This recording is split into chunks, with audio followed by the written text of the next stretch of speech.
Welcome, one and all, to The Late Show. I'm your host, Stephen Colbert, and you are here, my friends. You are here for a very special show because tonight is my 60th birthday. Fun fact, I am now the same age that Ian McKellen was when he was cast as Gandalf. And I feel fine about that. He was Gandalf the Grey. I am Stephen the Very White.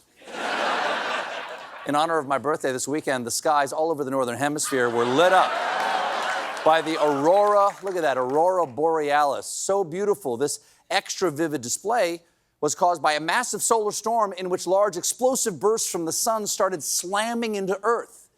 Or to put that in layman's terms, God was on shrooms and was hankering for a little laser Zeppelin. The lights were so bright, they could be seen as far south as Florida, where Governor DeSantis immediately banned the sky for displaying a pride flag. And DeSantis fans. Oh, I also got my birthday wish. Donald Trump is still on trial. This week, what week is this? 3, 4? This is 4. This is week 4 of testimony in his faking business records to cover up banging a porn star trial, featuring star witness, former fixer, and silly putty who isn't feeling that silly these days, Michael Cohen. Cohen's testimony is essential to proving the prosecution's case because he served as the middleman in the alleged $130,000 hush money payment to Stormy Daniels. Now, you never want to be the middleman between your boss and a porn star. Sure, it sounds titillating when they ask, but eventually it's just a tangle of limbs and you're just kind of watching. But there's a challenge for the prosecution. Cohen's been attacking his former boss online, posting insulting TikTok live streams where he has discussed Trump, the ongoing trial, and the testimony already underway, which is not great, but it's not the worst online behavior by a former Trump associate. That title goes to Steve Bannon's OnlyFans. Now,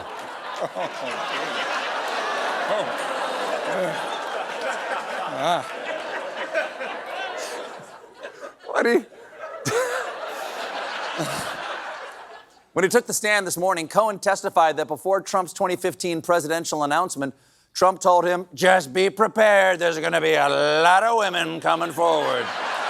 Mikey, be warned, you're gonna have to pay Karen, Stormy, Dusty, Misty, Christy, Crispy, Crunchy, Crinkly, and Grizzly.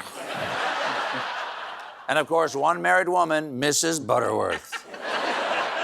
That was my true love, sweet lady, also very buttery. Then we got to the porn starriness of it all. Remember, Trump's whole defense is, I never slept with Stormy Daniels, and I didn't pay her to be quiet. Michael Cohen paid her to be quiet because he's such a great guy who I hope is torn apart by wild dogs. And I only paid him when I thought were legal fees, and if I did anything at all, I did everything I did, which I didn't do, to protect my wife from finding out the things I never did. And Cohen's testimony, never, always, and sometimes, and here we go. Cohen's testimony today was terrible for Trump. According to Cohen, after the Access Hollywood tape came out, they found out that Stormy Daniels was out there also shopping her story around. And Cohen testified, Trump said to me, this is a disaster, total disaster. Women are gonna hate me. Guys may think it's cool. But this is gonna be a disaster for the campaign unless everyone finds out about it someday and learns all the dirty details, goes on trial. I sit there sleeping and farting. Then somehow, and God knows how, it's good for my campaign. As far as this affecting his marriage goes, according to Cohen, Trump wasn't worried about Melania leaving him, saying, don't worry, how long do you think I'll be on the market for? Not long. Yes. Coincidentally, not long is how Stormy described it. My birthday. It's my birthday, Joe. But it's true, he would be off the market soon. I mean, he's clearly past his expiration date. You know he'd be playing the field. I'm gonna be all over the apps. Tinder, Bumble, Seamless, Grubhub. Ladies, delivery is free, but guac is extra. Ooh, Trump held a rally this weekend down at the Jersey Shore and did exactly what you're supposed to do at the Jersey Shore. Hang out with friends, try to forget about your upcoming court dates, and never go in the water.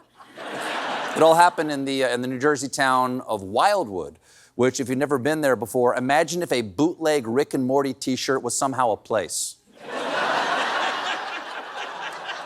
In his speech, Trump addressed the #1 issue for voters, a 33-year-old movie. Silence of the Lamb. Has anyone ever seen it? Oh, I love Silence of the Lamb. It's one of my favorite movies. Right up there with Star Wars, Dance with Wolf, and Jaw. Sure. Guac is extra. He went on. Silence of the Lambs. The late, great Hannibal Lecter is a wonderful man. He oftentimes would have a friend for dinner. But Hannibal Lecter, congratulations, the late, great Hannibal Lecter.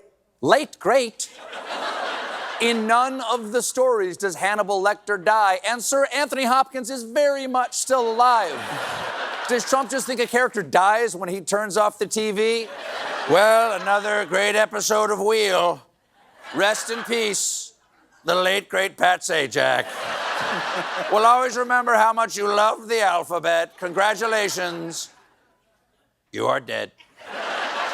Now, all of this,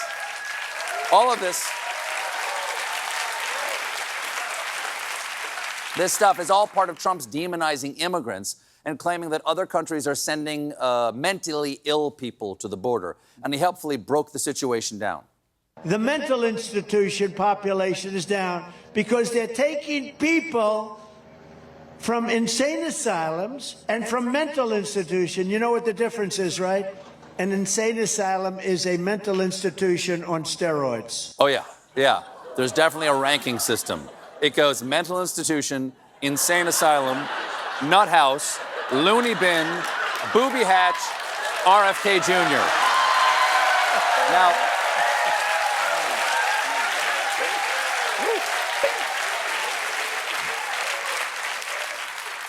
Wildwood got wild weirder because Trump then brought up this important issue.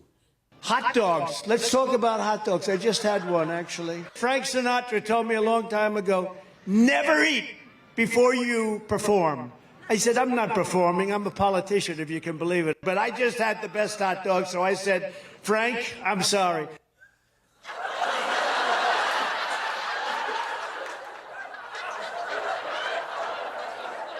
Frank Sinatra's been dead since the late 90s. Was he talking to the late, great Frank Sinatra? Or directly to an all-beef Frank? Frank, I'm so sorry. Oh, God, the massacre. I'm so... A little bit for later. Trump then moved on to his tax plan and made just as much sense. Instead of a Biden tax hike, I'll give you a Trump middle class, upper class, lower class, business class, big tax cut. Ran out of classes there, didn't you? I'm talking lower class, business class, first class, Delta One, Comfort Plus. We love Comfort Plus, don't we, folks? Sounds like it would be a streaming service, but it's not Comfort Plus. It's a chair. Exit row. You get more legroom in the exit room, but it's also a job. You got the door. You got to take care of the door. Will you take out the door if we crash? I don't know. What's in it for me? Not die? Well, you drive a hard bugger. Trump also took... I love the slide. Trump also took some time to reminisce about his family. I had a father who was great. My mother was great. They're looking down now. They're up there in heaven. Definitely in heaven. They're up there with the late, great Hannibal Lecter, probably.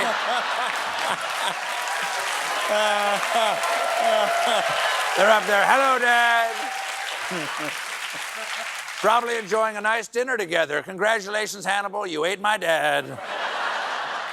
What an honor. Say hi to Pat Sajak for me. Of course, yesterday was also Mother's Day, so he sent a special message to his special lady. I also want to say Happy Mother's Day to all the moms in America, and especially to my wife, Melania. I'll be home in a little while. Oh, just when she was having such a nice Mother's Day. We got a great show for you tonight. My guest is Steve Carell. And later, we've got a performance by Paul Simon. Stick around.